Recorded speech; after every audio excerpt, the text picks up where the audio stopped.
à Régressi, nous avons pu voir que nous trouvions dans ce cas-là une variation d'énergie cinétique qui était environ égale au travail du poids. Puisque dans le cas de la chute libre de la balle, on avait dit qu'on négligeait les frottements et que la seule force qui agissait sur la balle, c'était son poids. Donc la variation d'énergie cinétique était égale au travail du poids. Mais dans un cas général, on va dire que la variation de l'énergie cinétique d'un système en mouvement qui se déplace de A vers B est égale à la somme des travaux de toutes les forces appliquées au système entre le point A et le point B. Donc voilà, là c'est la somme de toutes les forces, de tous les travaux de toutes les forces. Et donc qui est égale à la variation d'énergie cinétique, c'est-à-dire la différence d'énergie cinétique entre le point B et le point A.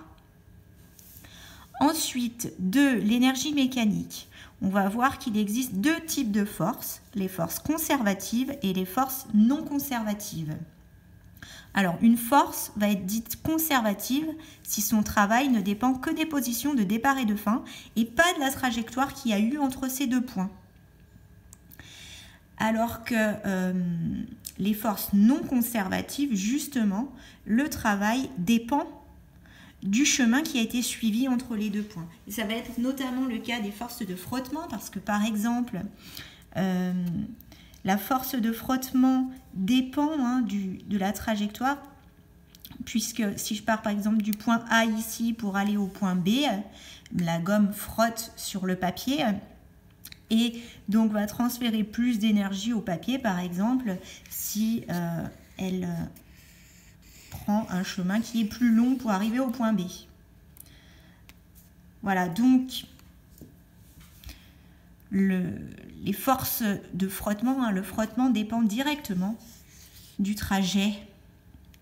Plus le trajet est long, plus le frottement va ralentir le mouvement. Et donc, les frottements sont considérés comme des forces non conservatives. C'est d'ailleurs les seules forces qu'on va considérer comme non conservatives pour nous.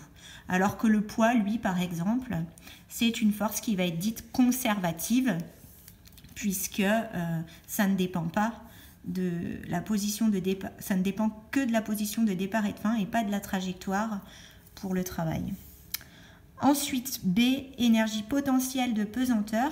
Alors pour toutes les forces conservatives, dont le poids notamment, puisque je viens de vous dire que le poids était une force conservative, on va pouvoir associer une énergie qu'on appelle énergie potentielle. Alors pour le poids, souvent on parle du coup d'énergie potentielle de pesanteur. Et la variation d'énergie potentielle, c'est égal à l'opposé du travail de cette force. Donc à chaque fois, pour toutes les énergies potentielles, la définition d'une énergie potentielle, c'est que la variation de l'énergie potentielle, c'est égal à moins le travail de la force en question. Il faut que ce soit une force conservative. Alors pour la suite, si on considère par exemple que le poids est une force conservative, on va pouvoir calculer une énergie potentielle de pesanteur. Alors, si on regarde sur ce schéma, on imagine un système qui a une trajectoire comme ceci, et donc qui va par exemple partir du point A pour aller au point B.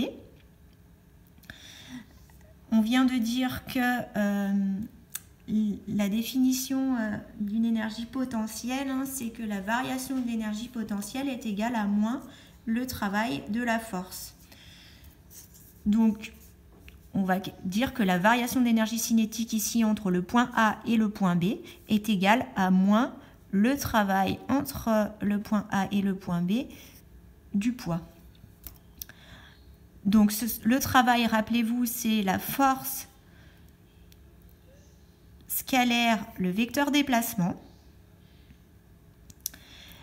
Et donc un produit scalaire, on a dit qu'on devait faire la longueur, enfin la valeur de la force multipliée par la longueur AB multipliée par le cosinus alpha.